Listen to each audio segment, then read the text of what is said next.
नमस्कार।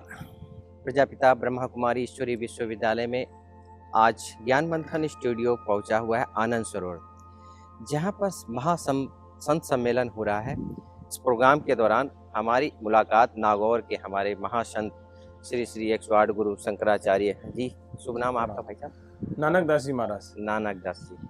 तो सर, आप यहाँ पहली बार आए, कैसा लग रहा है आपको? ऐसा है, सबसे पहले मेरे सभी भाई बहनों को ओम शांति।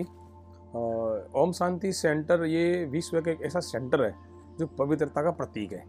यहाँ पर सबसे पहले साफ सफाई और स्वच्छता है, और बाहर से भी है, अंदर से भी है। श्वेत वस्त्र जैसा है क्लीन, वैसा ही यहाँ के भाई बहनों का हृदय में क्लीनता है, प्रेम है, मधुरता है, वाणी में मधुरता है।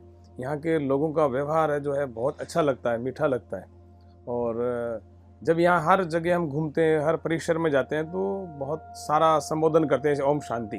और ओम शांति का संबोधन करने से ही मन में एकदम खुशी और आनंद आता है, तो अच्छा लगता है। आपने सर बहुत अच्छा कहता है, स्वच्छता अंदर से, और यहाँ के लोगों के अंदर में बहुत अच्छा एक मिठासपन है। वो आया कहाँ? आपने देखा वहाँ स्रोत कहाँ है? देखो, वो स्रोत तो अंदर ही है। कबीर साहब ने कहा, मोको का ढूंढे बंदा, मैं तो तेरे पास में। यानी जो हम खोजते हैं दुनिया में, शांति के लिए हम भागते हैं, प्रयास, वो अंदर ही है। अंदर में खोजने के लिए एक राजयोग एक ऐसा योग है जिसको कबीर साहब ने सहज योग भी कहा है। और राजयोग ऐसा योग है, इसके द्वारा हम अंदर की शक्ति को जगा सकते हैं। अंदर की शक्ति को जगा करके हम जो है अपने भाव को प्रकट कर सकते हैं। भीतर होगा वही बाहर आएगा, लेकिन आएगा वो मेडिटेशन से, ध्यान से, सुमरन से। अब यहाँ जो भी सुबह सुबह मुरली क्लास होती है या ध्यान शिविर होता है, वो अपने आप स्वतः अपनी ऊर्जा शक्ति जगाते हैं, और ब्रह्मचर्य का पालन करने से ही ये शक्ति जगती है, नहीं जगेगी नहीं। आपने एक शब्द कहा कि कबीर दास में भी बहुत अच्छा एक शब्द आपने कहा, सहज योग है। तो ये राजयोग और सहज योग में क्या अंतर है? भाई, राजयोग का यह है कि अपने ऊपर राज करना, सीधा सीधा अर्थ ये है। अपनी सारी शक्तियों को वश में करके, सारी ये जो अंदर में जो है हमारे विषय विकार हैं, उन सबको बंद करके और अपने ऊपर राज करना, अपने हुकूमत में करना। यानी घोड़ों पर लगाम जो है अपने कब्जे में रखना। ये तो हो गया सीधा सीधा एक उदाहरण हो गया, राज करने का योग हो गया। सहज योग ये है कि हम जैसी स्थिति में बैठे, लेट के करें, बैठ के करें, खड़े होकर करें, कुर्सी पर बैठ के करें या आसन पर करें, वो हठ योग वाली प्रक्रिया इसमें नहीं है। और सहज योग से हम उस तत्व को पा सकते हैं। हठ योग से कई सारी परेशानियां खड़ी हो सकती है, शरीर को बहुत कष्ट होता है।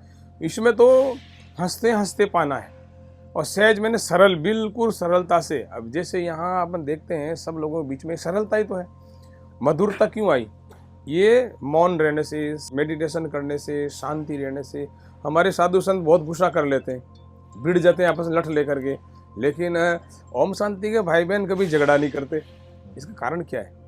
इसका कारण यह है कि वो राजयोग के द्वारा, सहज योग के द्वारा अपने अंदर छिपी हुई शक्ति को जगा देते हैं। और वो जगाने के बाद में उनके चेहरे पर वो चमक आ जाती है, वो एक ओज आ जाता है, एक ओरा बन जाता है। उस ओरे के सामने आते ही सब मधुरता हो जाती है। जैसे जंगल में शेर वगैरह चित्ते हैं, तो कोई साधु संत ऋषि मुनि जब जंगलों में, पहाड़ों में अकेले रहते थे, उनके पास न शस्त्र था, न कोई और कोई उपाय था, लेकिन वो वहाँ जंगलों में बैठ के उस शेरों के बीच में, उन सांप बिच्छू के बीच बैठ के वो कैसे रहते थे?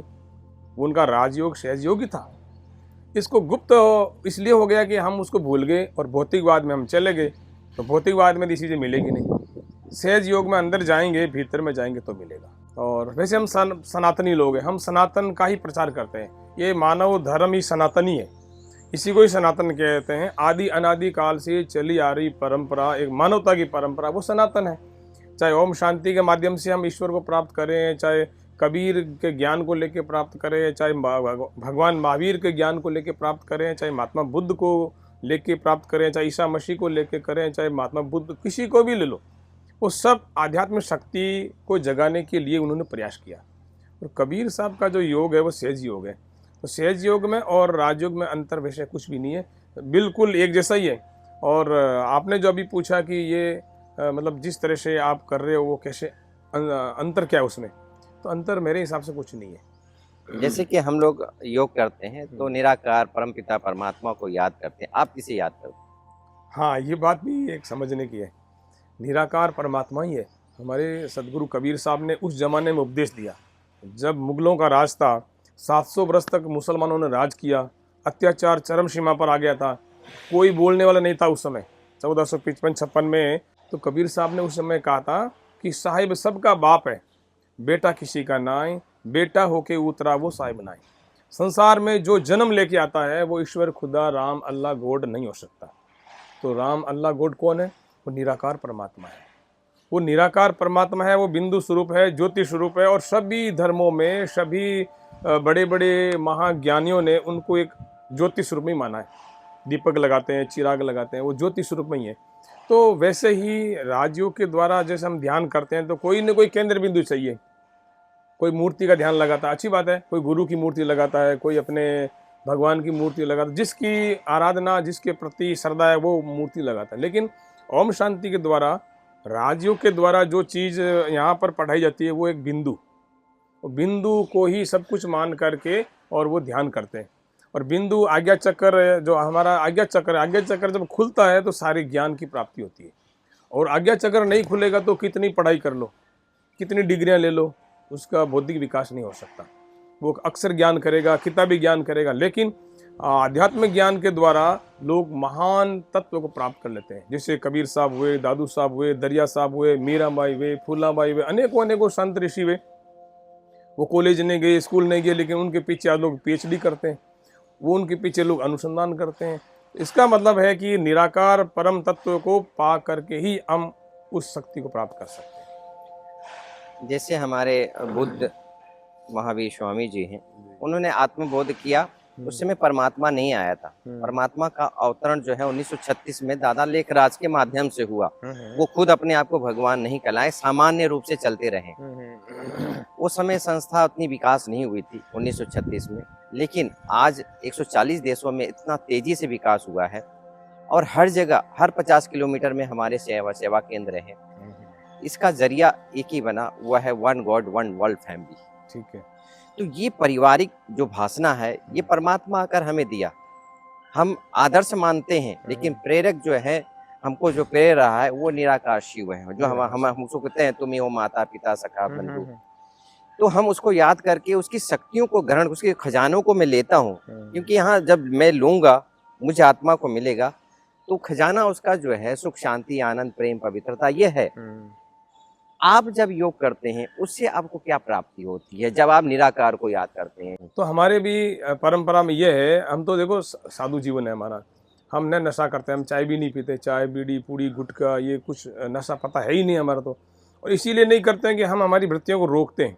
रोकते रोकते जैसे कोई खेत होता है, खेत की बाढ़ को पहले कवर करना पड़ता है। जब खेत की बाढ़ ही कवर नहीं हुई है तो फिर उसमें खेत में धान पैदा होगा वो खा जाएंगे उसको। तो पहले तो हमारी बाउंड्री जो है अच्छी होनी चाहिए। उस बाउंड्री को अच्छा करने के लिए पहले हमें दुर्व्यसनों से बचना होगा, बाहर की चीज़ें। फिर अंदर जाएंगे, तो अंदर जाने के लिए हमें उस निराकार परमात्मा को पाने के लिए एकांत में ध्यान में बैठना ही पड़ेगा, उसका चिंतन करना पड़ेगा। और उसका चिंतन जब तक नहीं होगा तब तक ये चीज़ें मिलेगी नहीं। जैसे महात्मा बुद्ध है, तो महात्मा बुद्ध अपने शरीर को सुखा दिया उस प्रभु को पाने के लिए। उन्होंने देखा कोई भगवान आएगा और सामने मेरे सामने प्रकट हो जाएगा और मेरे को गोदी में उठा लेगा। वो कई वर्षों तक बैठे रह गए, शरीर सूख गया, मरने की स्थिति में आ गए।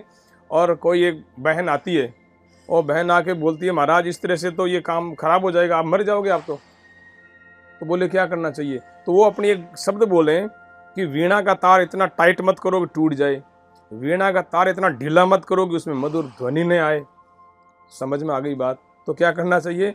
सहज योग के साथ में, बहुत मधुरता के साथ में आप अपने स्वास्थ्य का ध्यान रखते हुए और चिंतन मंथन करिए, ईश्वर की प्राप्ति होगी, हठ योग से नहीं होगी। आपने एक शब्द लास्ट में कहा, ईश्वर की प्राप्ति होगी। हाँ। आप ब्रह्मा कुमारी में आने के बाद, यहाँ के जो प्रवचन है वो सुनने के बाद कहाँ तक आपको एहसास हुआ कि परमात्मा आ चुका है और परमात्मा आकर बहुत बड़ा कार्य कर रहा है? बात सही है। ओम शांति सेंटर जो है ये विश्व का सबसे बड़ा एक संस्था, एक सेंटर है। और ये अरावली पहाड़ जो है ये दुनिया का ही सबसे, ब्रह्मांड का सबसे पुराना पहाड़ है। ये ऋषि मुनियों की तपोभूमि है, ये शिव की भूमि है। और यहाँ पर बाबा जी ने आकर के जो अपना उपदेश भगवान का लेके आए, उन्होंने खुद ने नहीं कहा मैं भगवान हूँ, उन्होंने जो उपदेश दिया उस उपदेश को ग्रहण करते करते यहाँ लाखों करोड़ों भक्तों में पहुँच गया। हम यहाँ पर आते हैं, हमें भी शांति मिलती है। यहाँ खाली होके आएगा, भर के यहाँ से जाएगा, ये तो निश्चित है। यहाँ से पहले से ही भरा हुआ है, वो मान लो अहंकार से भरा होगा या छल कपट से भरा होगा या वासनाओं से भरा होगा, तो वो कुछ प्राप्त नहीं कर पाएगा। खाली होकर यहाँ आएगा, वो बहुत कुछ यहाँ से लेके जाएगा। और हमें तो बहुत खुशी होती है कि यहाँ आते हैं तो हम 5-7 दिन जब संत सम्मेलन होता है, यहाँ माता बहनों का दर्शन करते हैं, बहनों भाइयों का दर्शन करते हैं और हम उनके विचार को सुनते हैं, उनकी आभा मंडल में हम रहते हैं, तो हमारा भी उसमें औरा बढ़ता ही है, घटता नहीं है। और ये जो प्रक्रिया है कि ईश्वर की प्राप्ति जब समझ में आ जाएगा तो सारी चीज़ें अंदर के अंदर ही मिल जाएगी। ये कहने की बात ही नहीं है। कोई गूंगा आदमी होता है, उसको गुड़ खिला दे और उसको बोले इसका स्वाद कैसा है, उसको पूछे कि क्या खाया, तो वो मुस्कुरा के कह सकता है, वो बोल नहीं सकता, शब्द है ही नहीं उसके पास में। तो ओम शांति का जो ज्ञान है वो ऐसा ज्ञान है कि इसको ज्ञान को जिसने समझ लिया वो भीतर ही भीतर में गदगद हो जाएगा। इसीलिए वो ब्रह्म मुहूर्त में सुबह उठते हैं 3-4 बजे और वो मेडिटेशन करते हैं और बंसूरी मुरली सुनते हैं। और वो लोग 24 घंटा, मैं देखता हूँ यहाँ हर जगह कोई न कोई ट्यूनिंग चलती रहती है, कोई न कोई भाई बहन कुछ न चिंतन चलता है, सुनते रहते हैं। फालतू बाहर की बातों में वो झंझट में पड़ते ही नहीं है। इसका मतलब है कि ये सारा का सारा जो सिस्टम है ये बाबा जी ने बहुत अच्छा बताया। और प्रजापिता ब्रह्मा कुमारी ईश्वरीय विश्वविद्यालय, इसका नाम ही ईश्वरीय विश्वविद्यालय, ईश्वर की प्राप्ति यहाँ कर सकते हैं। यहाँ डिग्री लेके दुनिया को नहीं बताना है, यहाँ से डिग्री लेके हम उस तत्व को प्राप्त कर सकते हैं जिस तत्व के लिए पूरे ब्रह्मांड के लोग खोजने को लगे हुए हैं। सर, आप पूरा समय आपने हमें दिया, इसके लिए बहुत बहुत आभार, धन्यवाद। दोस्तों, जीवन में सदैव हर व्यक्ति का लक्ष्य होता है कि हमें परमात्मा प्राप्ति हो जाए, आत्मानुभूति हो जाए, स्वदर्शन हो जाए, परमात्मा दर्शन हो जाए। इसी दौरान हमारी मुलाकात भ्राता जी से हुई, जो आप नागौर से आए हुए हैं। हर एक का लक्ष्य यह है कि सुख चैन से जिंदगी जिए, हर कोई, चाहे अमीर हो चाहे गरीब हो, इसी लक्ष्य से लेकर हम चलते जा रहे हैं। तो आप भी अपने जीवन में सदा ही परमात्मा प्राप्ति के लिए सदा एक लक्ष्य रखें अपने आप को कि मैं आत्मा हूँ और परमात्मा का बच्चा हूँ। यह शरीर एक चोला है, जैसे हमने ये चोला धारण किया है ऐसे शरीर 5 तत्वों का चोला है और इस चोले में मैं बैठी हुई ज्योति स्वरूप आत्मा। जब उस आत्मा अनुभूति में हम हो जाते हैं तो परमात्मा का एहसास होना आरंभ हो जाता है। तो बहुत ही सहज राजयोग से, बहुत ही सहज विधि से हम अपने अकाल तख्त मूर्त प्राप्त कर सकते हैं या परमात्मा को प्राप्त कर सकते हैं। फिर मिलते हैं एक नए एपिसोड में नए व्यक्तित्व के साथ। तब तक के लिए नमस्कार। ओम शांति।